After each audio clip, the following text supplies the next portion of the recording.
तारखेला 49 भिक्षुक त्यांच्यावर कारवाई करून त्यांना विसापूरच्या जेलमध्ये डांबून ठेवलं आणि त्यामधले 10 भिक्षुकांना सिव्हिल हॉस्पिटलमध्ये ॲडमिट केलं। सिव्हिल हॉस्पिटलमध्ये ॲडमिट केल्यानंतर त्यामध्ये 4 जणांना मृत्यूला सामोरं जावं लागलं।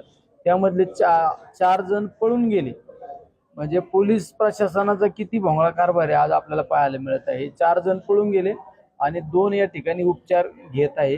जर यांच्यावर लवकरात लवकर यांना उपचार दिला असता तर आज ते 4 लोक वाचले असते। सगळ्यात महत्त्वाचं काही भिक्षुकांना आता आम्हाला व्हिडिओ दाखवला आमच्या काही मित्रांनी का त्यांना मारहाण झालेली सुद्धा आढळून आली, त्याला डांबून ठेवलेलं सुद्धा आढळून आलं। सगळ्यांचं म्हणणं एक आहे की या 4 लोकांचा नेमका मृत्यू कशामुळे झाला।